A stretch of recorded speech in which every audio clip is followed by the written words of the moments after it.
Good evening. It's Saturday, the 3rd of May. You're tuned in to our 6 p.m. newscast coming to you from Arirang's news centre in Seoul. Let's start with the latest on the Sewol-ho ferry disaster. Search and rescue efforts are now into the 18th day. 2 more bodies have been recovered today, bringing the confirmed death toll up to 230, with 72 people still unaccounted for.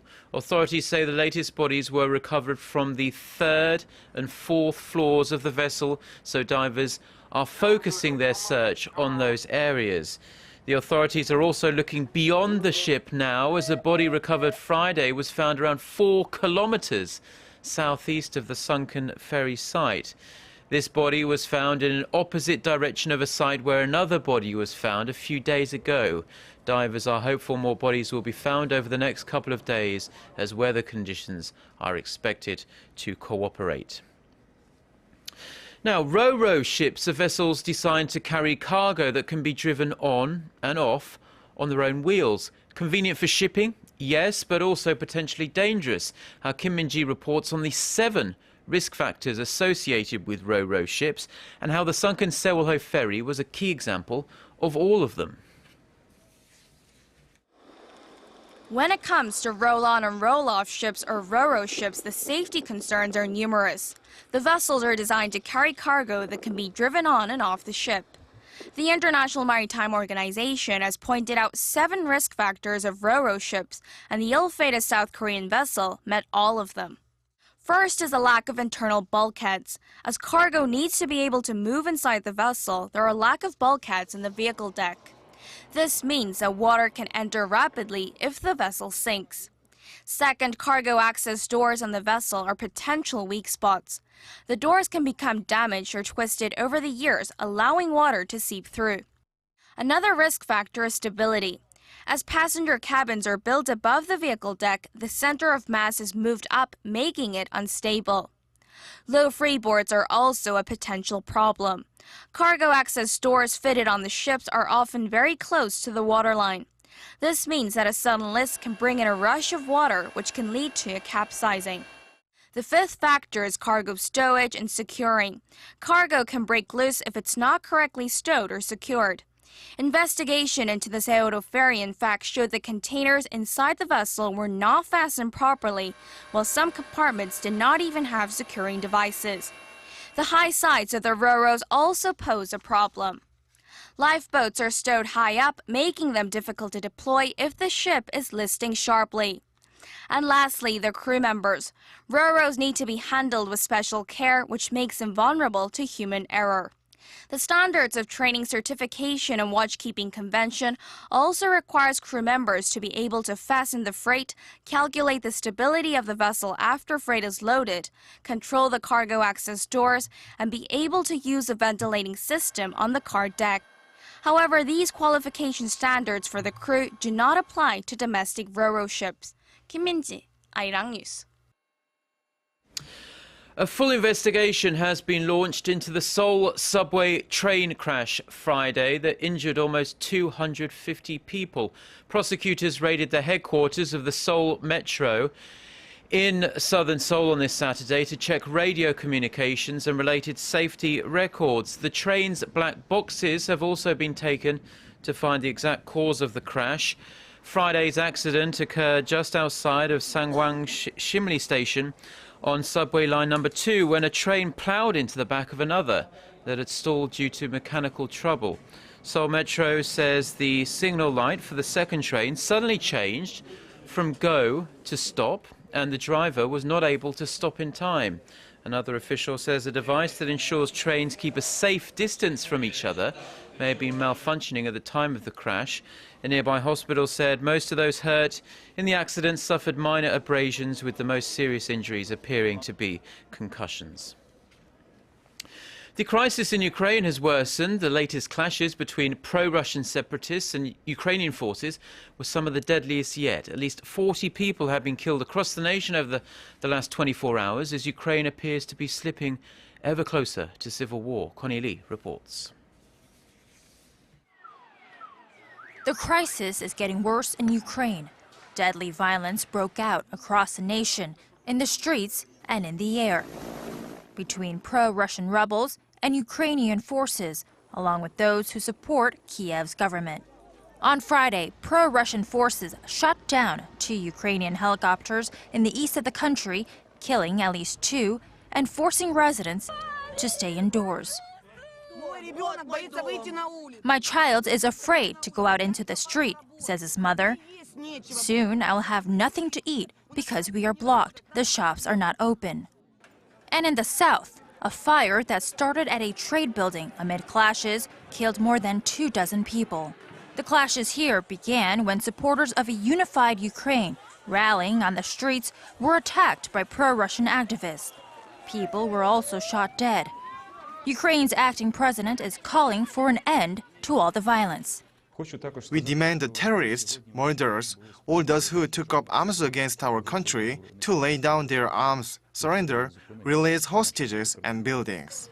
The U.S. and the European Union have condemned the latest violence and warned that greater sanctions could be imposed on Moscow for stirring up the crisis. If, in fact, we see the disruptions and the destabilization continuing so severely that it impedes elections on May 25th, we will not have a choice but to move forward with additional, more severe sanctions. Russia says Ukrainian forces fired on civilians and said thousands of their troops are ready to invade if necessary in order to protect Russian speakers in Ukraine. Connie Lee, Arirang News. Hundreds of people have been killed and more than 2,000 are missing after a landslide wiped out a village in a mountainous area of North Afghanistan. Officials say that while people in the village have been digging to try and find survivors, there's little hope of finding anyone alive given the scale of the disaster. The United Nations Office for the Coordination of Humanitarian Affairs put the number of fatalities at 350, but admits it may take some time before the full extent of the damage is known. Rescue efforts have been hampered by difficult conditions due to a week of heavy rain. Afghan President Hamid Karzai has ordered officials to start emergency relief efforts immediately to reach the village. US President Barack Obama expressed his condolences in remarks before a news conference at the White House with German Chancellor Angela Merkel. Korean tech giant Samsung has been ordered to pay $119.6 million to Apple for infringing 2 of its patents. A jury delivered its verdict in a federal courthouse in San Jose, California, on Friday in the latest lawsuit involving the companies. The court also said Apple infringed Samsung's patents and awarded $158,000 in damages. Apple wanted $2.2 billion from Samsung after accusing the Korean firm of infringing 5 of its patents covering functions such as the slide to unlock from its devices. Analysts say that while the amount Samsung has been ordered to pay is high, the verdict can't be seen as a victory for Apple, as the amount is less than 10% of the amount Apple requested. Apple and Samsung have been fighting patent battles across the world now for a number of years. The early arrival of spring in Korea and the unseasonably warm weather has spurred a rise in the number of young kids getting hand, foot and mouth disease. It has authorities scrambling to stop the spread. Our Song Jung-in reports. Yoon-seok was diagnosed with hand, foot and mouth disease a few months ago. He was suffering from a fever and blisters in his mouth, which made it hard for him to eat or swallow. His body temperature was very high and a blister-like rash started to appear on his hands, then spread throughout his body. Recently, the number of patients affected by the viral illness has been on the rise in Korea. According to the Korea Centers for Disease Control and Prevention, 4 out of every 1,000 outpatients in local hospitals were diagnosed with the epidemic over the past week. The figure shows an upward trend 2 to 4 weeks earlier than usual due to unseasonably warm temperatures in which the virus spreads more easily. The patients, mostly children under the age of 5, can become dehydrated since the illness causes sores in the mouth and throat, making swallowing painful. In extreme cases, they can fall into coma, suffer from spasms, and it can even lead to brain damage, so extra caution is necessary. The disease is very contagious, so parents must keep their children isolated from other kids when diagnosed. There is no vaccine yet to prevent hand, foot, and mouth disease, and no special treatment either, making prevention that much more important.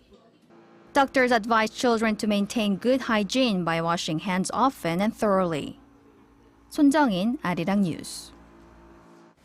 And taking a brief look at the weather now, the entire country is under clear skies this evening. It'll be a relatively mild night with the low only dipping to 7 degrees Celsius in Seoul. And looking forward to Sunday, we can expect partly cloudy skies with the daytime highs around the country in the high teens to low 20s. Let's take a look at the weather wherever you are around the world.